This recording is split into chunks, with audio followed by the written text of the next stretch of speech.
없는 원수 앞에 주 따라갈 때에 주 예수 힘을 주사 강하게 하시네. 십자가 군병들아 주 위에 일어나. 내 힘이 부족하니 주 권능 믿으라. 복음의 갑주 입고 늘 기도하면서 너 맡은 자리에서 충성을 다하라. 십자가 군병들아 주 위에 일어나. 이날에 적전하고 보태가 부르라. 승전한 군사들은 영생을 얻으며 영광의 주와 함께 왕노릇하리라.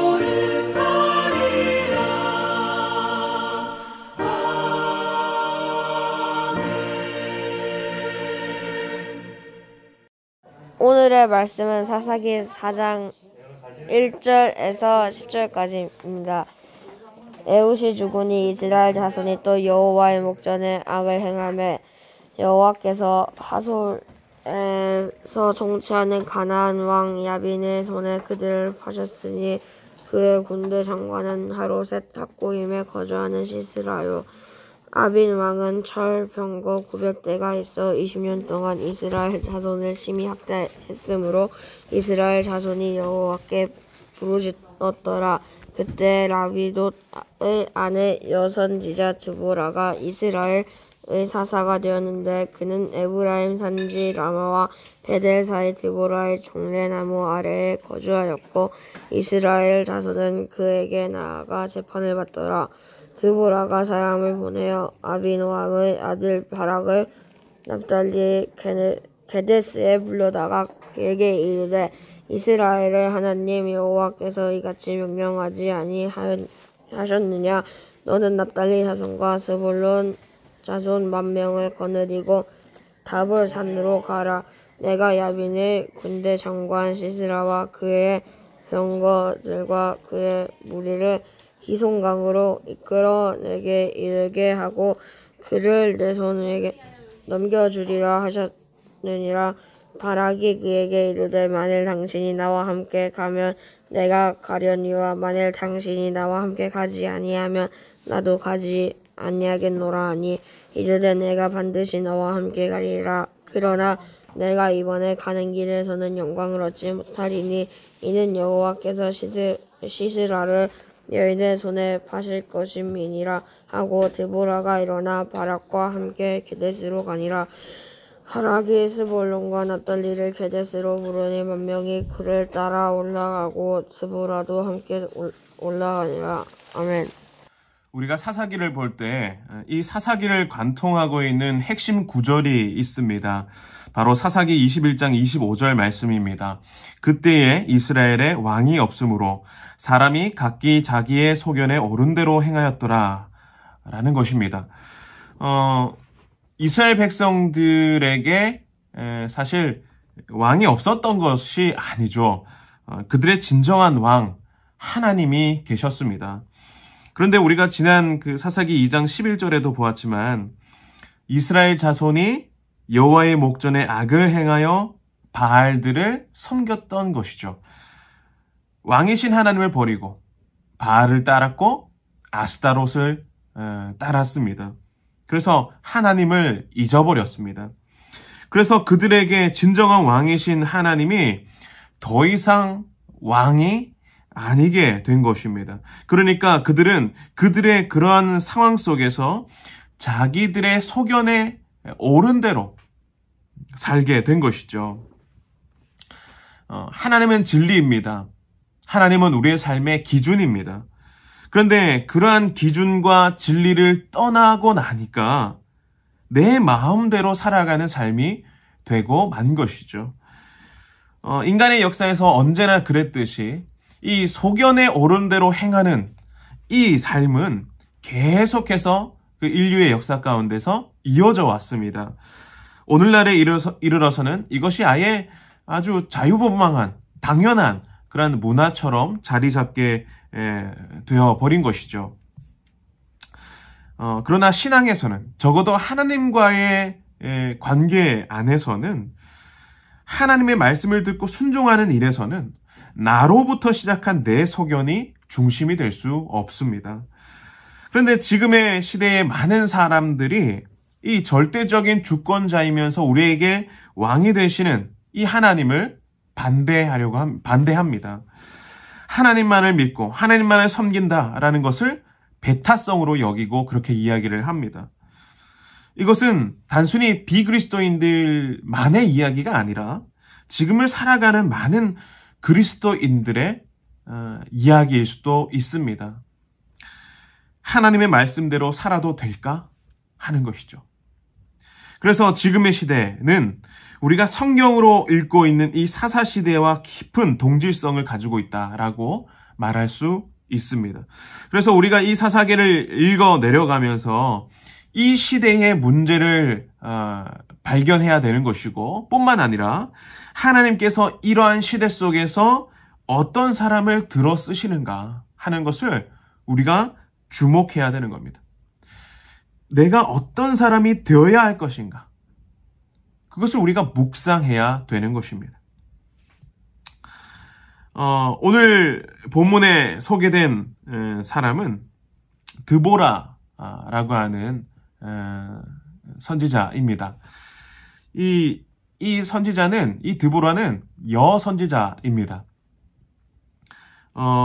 이 드보라가 등장하게 된 배경을 보면, 우리 3절에 보면, 야빈 왕은 철병거 900대가 있어 20년 동안 이스라엘 자손을 심히 학대했으므로 이스라엘 자손이 여호와께 부르짖었더라. 야빈 왕에 의해서 이스라엘 자손들이 학대를 당했습니다. 그런데 그 학대에 대항해서 뭔가 나서서 목소리를 높일 만한 리더가 한 명도 없는 겁니다. 적어도 남자 중에서는 없는 겁니다. 그래서 하나님께서 어떻게 하시냐면 여성을, 그러니까 드보라라고 하는 이 여선지자를 들어 사용하시는 것이죠. 다시 말하면 하나님이 이 어려운 시대에 구원자로 삼으실 만한 믿음의 사람이 없었다라고 이야기를 할 수가 있는 겁니다. 믿음의 사람이 없었다. 하나님의 그 기준에 합당한 일꾼이 아무도 없었다라는 것이죠. 다 자기 소견대로, 자기 소견에 옳은 대로 행했다라는 이야기인 겁니다. 왜냐하면 그들의 삶의 중심에 말씀이 기준되지 못했기 때문에 그런 것이죠. 야빈 왕이 이끄는 그 하솔 왕국은 그 군사력이 막강했습니다. 철병거가 900대. 그에 비해서 이스라엘은 거의 아무것도 없다라고 해도 무방합니다. 어떻게 도전조차도 할 수가 없는, 불가능한 그러한 군사력 차이가 있는 겁니다. 바로 이러한 시대 속에서 하나님께서 들어 쓰신 사람이 바로 이 드보라였다라는 것입니다. 그것도 여선지자를 들어 쓰셨다라는 것은 굉장히 의미가 있는 겁니다. 하나님께서 쓰시는 사람은 일단 성별과 상관이 없다라는 것을 지금 드러내는 것이죠. 그리고 그 시대에 많은 사람들이 하나님 말씀을 듣지 않고 하나님에 대한 믿음을 또 저버리고 우상을 섬기고 자기 소견에 옳은 대로 그렇게 따라 살 때에 하나님께서는 하나님을 경외하는 사람을 들어 사용하셨다라는 겁니다. 그게 바로 드보라였습니다. 드보라는 하나님을 경외하고 하나님을 믿고 하나님의 말씀을 신뢰할 줄 아는 그러한 사람이었다라는 것이죠. 그런 드보라였는데 그 드보라에게 동역자가 있었습니다. 옆에 있었습니다. 6절의 말씀을 보면 드보라가 사람을 보내어 아비노함의 아들 바락을 납달리 게데스에서 불러다가 그에게 이르되 이스라엘의 하나님 여호와께서 이같이 명령하지 아니하셨느냐 너는 납달리 자손과 스불론 자손 10,000명을 거느리고 다볼산으로 가라. 네. 아비노함의 아들 바락이 등장하는 거죠. 이 바락에게 하나님의 명령을 이 드보라가 전합니다. 근데 8절에 보면 바락이 대답을 합니다. 바락이 그에게 이르되 만일 당신이 나와 함께 가면 내가 가려니와 만일 당신이 나와 함께 가지 아니하면 나도 가지 아니하겠노라. 이 바락은 드보라와는 또 다릅니다. 드보라와 이 바락의 어떤 신앙의 차이를 보여주고 있는 것이죠. 드보라는 계속해서 하나님을 의지하는 사람이었습니다. 하나님 말씀을 의지하고 또 하나님 말씀을 들은 대로 전하는 그런 아주 성실한 사람이었는데 이 바락의 경우에 보면 눈에 보이지 않는 하나님의 그 약속보다 이 눈에 보이는 그 하솔 왕국의 군사력 또 그 군대를 이끌고 있는 시스라 장군 그게 더 강력해 보이는 것이죠. 하나님을 향한 믿음이 약했습니다. 그런데 이 바락은 드보라를 봤습니다. 드보라가 정말 확신을 가지고 그렇게 말하고 설득하는 그 얘기를 듣고 드보라를 믿고 의지하고 가는 겁니다. 당신이 같이 동행하면 그 요구를 들어주겠다라는 것입니다. 드보라는 바락의 얘기를 듣고 이렇게 허락을 하지만 분명히 얘기를 하는 겁니다. 9절의 말씀을 보면 이르되 내가 반드시 너와 함께 가리라. 그러나 내가 이번에 가는 길에는 영광을 얻지 못하리니 이는 여호와께서 시스라를 여인의 손에 파실 것임이라. 그래서 그 영광은 바락보다 더 하나님을 담대하게 신뢰한 여인, 나중에 나오겠지만 야엘이라고 하는 여인에게 그 영광이 돌아가게 되는 것입니다. 여인이 적국의 수장을 해치우는 수단으로서 사용된다. 이거는 굉장히 사실 가능성이 낮은 이야기입니다. 그러나 하나님께서는 지금 약한 자를 들어 쓰셔서 강한 자를 부끄럽게 하시는 그런 역사를 이루고 계시는 것입니다. 소견대로 옳은 대로, 소견에 옳은 대로 살아가는 시대에 하나님께서 쓰시는 사람은 바로 이 드보라와 같은 사람입니다. 이 여선지자 드보라는 하나님의 입술로서 그렇게 쓰임받게 된 것이죠. 그리고 하나님께서는 그에게 하나님의 능력을 부어주셨습니다. 그리고 하나님을 향한 확신으로 또 설득력으로 바락의 마음을 움직였고 정말 어려운 상황 속에서 승리가 너무나도 불확실한 그러한 상황 속에서 그들은 동역하게 되었습니다. 그래서 히브리서 11장에 보면 믿음의 선조들의 목록이 나오지 않습니까? 거기에 바락의 이름도 함께 등장하는 것을 우리가 보게 됩니다.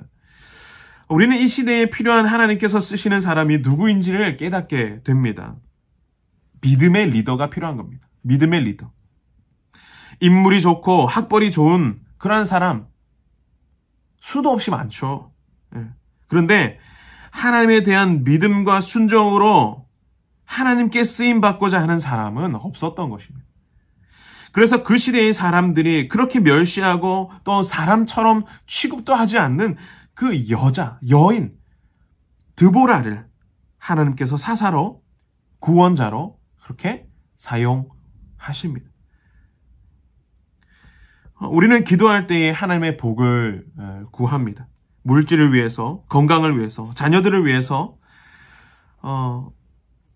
그런데 물질의 복, 건강의 복, 자녀의 복을 받는다 할지라도 그 복으로 하나님께서 기뻐하시지 않는 일을 한다고 한다면 복이 복되지 못하는 것이고 그 받은 것 때문에 문제가 될 수 있는 겁니다. 여러분, 하나님께서 이 시대 가운데 요구하시는 사람은 바로 믿음의 사람입니다.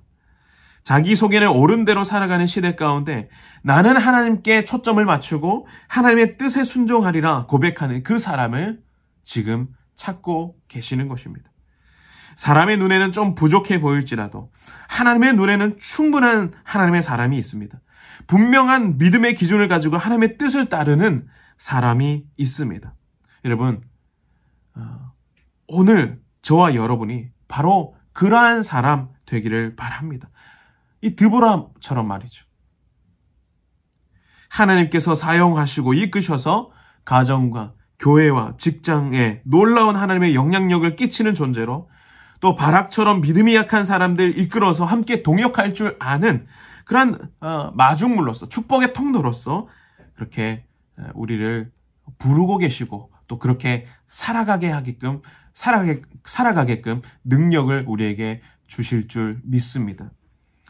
여러분, 이 어두운 시대에 하나님의 희망의 빛이 되고 세상을 아름답게 변혁시켜 나가는 하나님의 백성으로 살아가게 되시기를 소망합니다. 믿음으로 승리하는 저와 여러분들 다 될 수 있기를 주님의 이름으로 소망하고 축복합니다. 기도하겠습니다. 왕이신 나의 하나님, 감사합니다. 주님, 우리를 하나님의 백성으로 삼아주시고 하나님의 통치와 다스림 안에 살게 하시니 참으로 감사를 드립니다. 오늘 주님의 말씀을 듣고 결단합니다. 하나님이 찾으시는 그 사람, 믿음의 사람, 내가 되기를 원합니다. 말씀의 사람 되기를 원합니다. 순종의 사람, 바로 내가 되기를 원합니다. 주님께서 쓰시고자 하는, 주님께서 기뻐하시는 사람, 바로 내가 되기를 원합니다. 주님, 용기 있게 하여 주시고 능력 있게 하셔서 세상에 기죽지 아니하고 하나님의 일하심을 나타내며 이 땅에서 승리하는 저희들 되게 하여 주시옵소서. 함께 하실 것을 믿고 감사드리오며 예수님의 이름으로 기도드리옵나이다. 아멘.